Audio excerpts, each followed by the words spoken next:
This is Never Down, Never Out with T.R. Matson.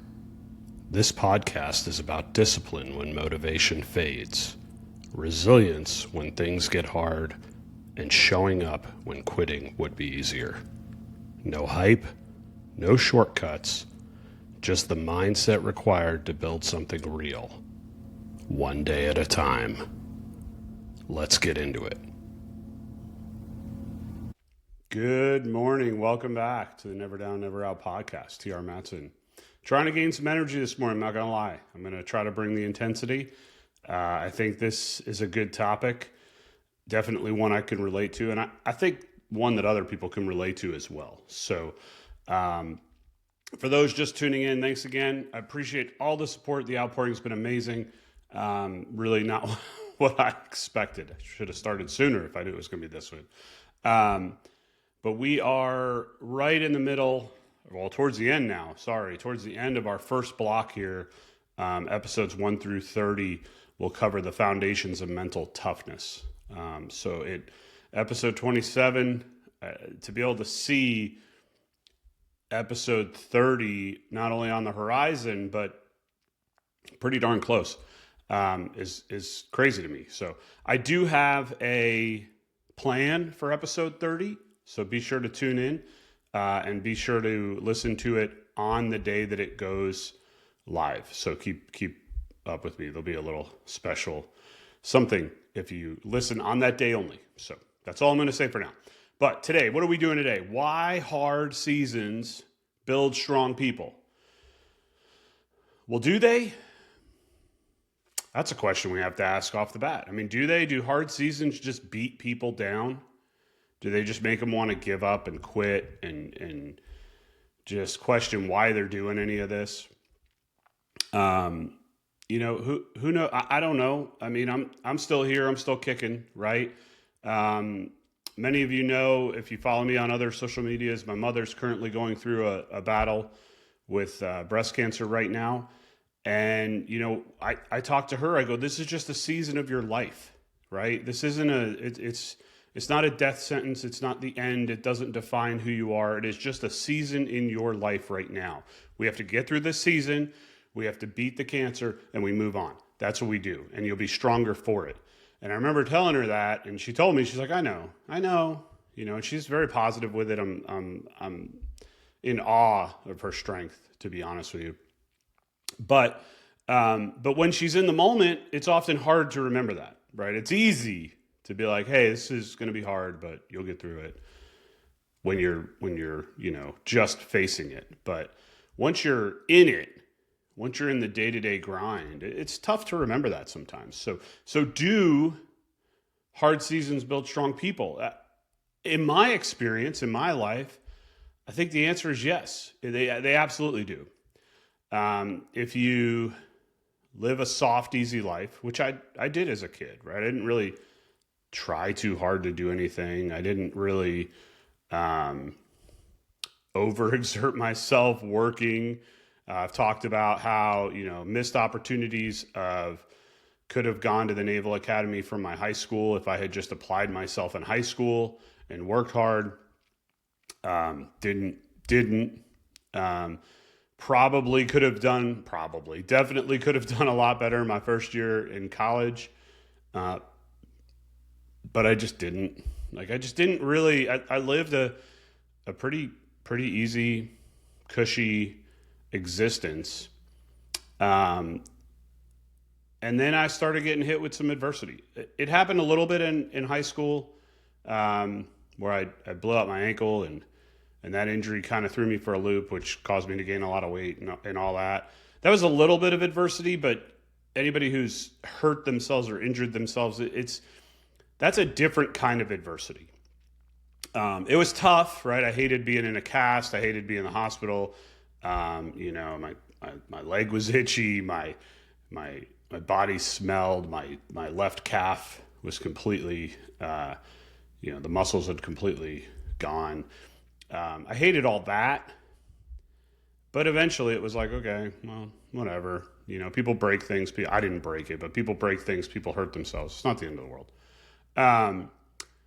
It wasn't until really faced with it, I think, in my first year of college where, I talked about the story where, I kind of hit at the time what I thought was rock bottom, and I felt like I had let my parents down with my grades and with my attitude and just all the people that supported me.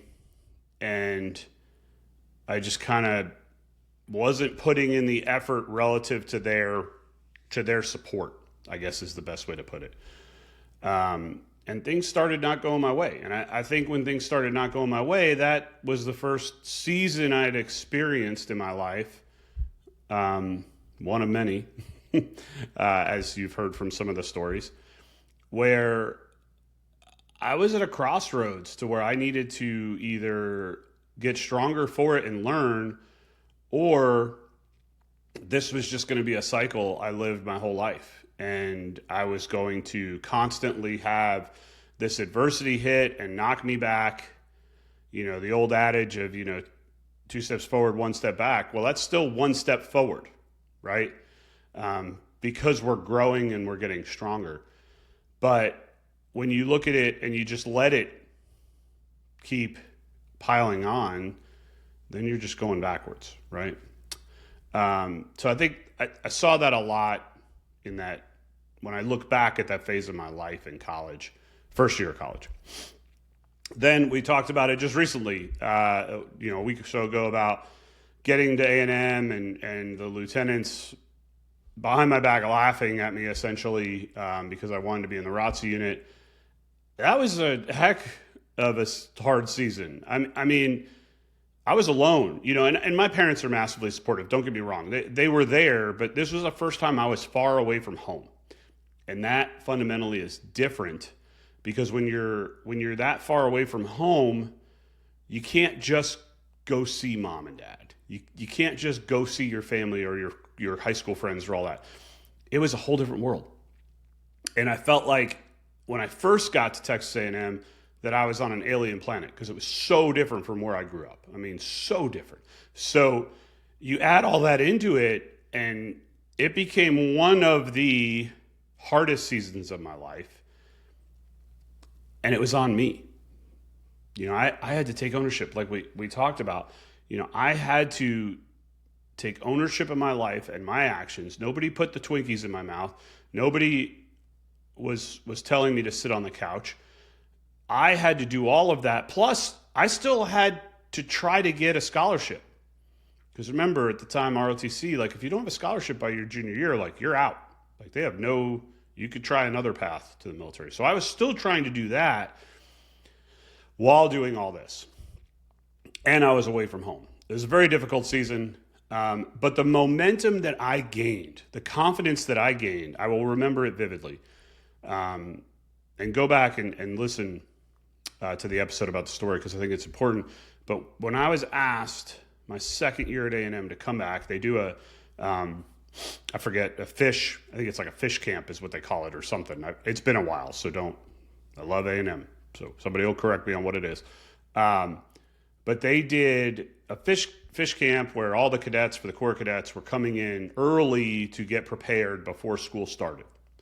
And it wasn't anything insane. It was just learning about, how to march, how to wear your uniform, how to do all these things. And a large part of it was physical fitness right off the get-go. I remembered it my freshman year. I had to go down there, and it was brutal because I was 300 plus pounds and just a slob, and it sucked. And when I got asked to come back early my sophomore year down there and run that whole physical fitness program, it kind of floored me. I remember it vividly, getting asked, and I'm like, really? And I don't know if the chief petty officer had anything to do with it, and maybe he did, and good on him if he did, or somebody else had taken notice. But just having the ability to come back early, I remember the first morning, I'm going to lead the A&M at Galveston Corps Cadets in physical fitness at 5 a.m, and I'm out there. I'm the top guy, right? I mean, I'm the one saying what exercises we're going to do, sounding off on the cadence and the counts and all this stuff. The amount of confidence I had on my shoulders at that moment was massive. because I had taken, thus far, the hardest season of my life, overcome it with insane amounts of success, just through grit and determination. I had lost the weight. I'd gotten much stronger. I'd become a better runner.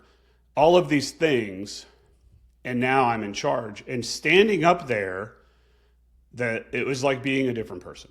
So, but I couldn't have ever made it there, I don't think. I think I had an unfair advantage, actually. So if we took a pool of all the people that might be considered for that role that year, every one of them, except for me, was already in good shape. I worked with a lot of them. They were there with me, just in a support role. Every one of them was in good shape. They're great. I remember them from the year prior they had done it. I remember them being next to me in my freshman year. They were all in great shape. But I had an unfair advantage because I had built so much confidence and strength going through what I had gone through that you can't compete with that. And they couldn't. And is it a huge deal that I ran this program? No, it's not. It's a drop in the bucket of the things I've accomplished in my life. And thank God for all the things, that I have accomplished. It's truly not 100% on me. So it's his support and the support of the people around me. But I truly don't think that if you put two people head to head, and one of them has had smooth sailing, blue skies, tailwinds, if you will, just an easy go at it, and the other one has struggled the whole time prior, going through storms, wind in the face, people coming against them, the person who's been through the hard seasons is going to come out ahead because they don't get rattled when things get hard. We saw this as a recent example with if you follow, and again, I just use it because it's recent, the college football national championship. Say what you will about whatever team, Miami, Indiana, it doesn't matter, right? But you have a quarterback on Indiana that was a 2-star recruit that was told by many schools, thanks, but no thanks, right? And he led a program to an undefeated season national championship. When push came to shove, when that game was on the line, when it was 4th and 5 on the 12, and they were only up by 3, and they went for it, that was all of the things he had gone through in his life thus far. That's what you saw unfold in prime time on a national stage. And I remember watching it and watching specifically that play, that 4th and 5. And he spoke about it after in an interview. And I don't know if anybody caught it, but he said, hey, if they ran this defense, I was supposed to pass. If they ran this defense, I was supposed to run. But they came out in a hybrid defense that was half and half, and I just bet on myself, and I ran. Now, think about that mentality. That dude has been through some hard things in his life. And I know that without even knowing his story because I see it. And that is the beauty of these hard seasons. That is the beauty of what they are truly building. We often look at these seasons in our lives with such negativity, with such just dread of like, oh, woe is me. It's something I'm trying to teach my son right now, right?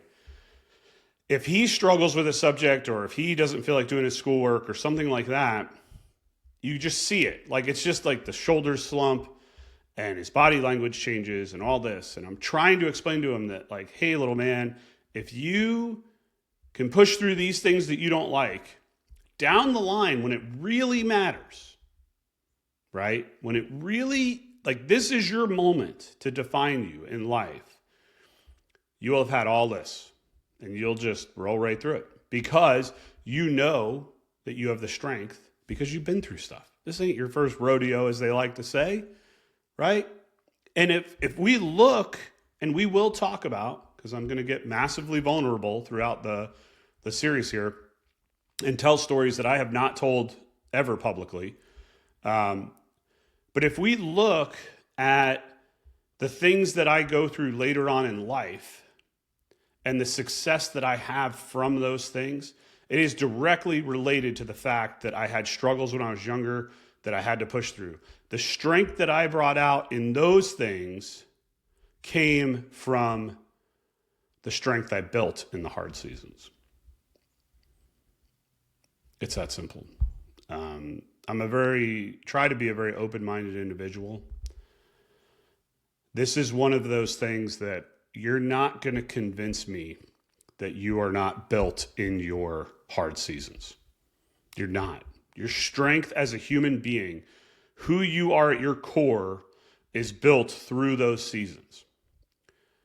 That is fundamentally important, because if we realize that, then we look at the hard season as something completely different. We don't look at it with our shoulders slumped and our head down and dread. You actually get to a point where you look at it and go, I'm going to be stronger after this. Like, I'm being prepared for something else, and I need to build that strength now because something else is coming. And if you can switch your mind for that, you have now built the foundation for mental toughness to be able to move forward and achieve any goal you want to achieve. So if you're in that hard season right now and you're listening to this, know that you're not alone. There's been people that have gone through it before. There will be people that go through it in the future. But what you're going through at this moment right now, today, is 100% preparing you for your greatness in the future. I know you can do it, and I think you're starting to realize that you know you can do it too. Thanks for tuning in. Thank you again for all the support. This has been a heck of a ride so far. Just please stay on it with me. I think we together, between what I'm saying and the comments and things like that, we can actually make a difference. Thanks for tuning in. If this episode helped you, don't just listen, apply it. Progress is built in what you do after the message ends. Remember, never down, never out. I'll see you tomorrow.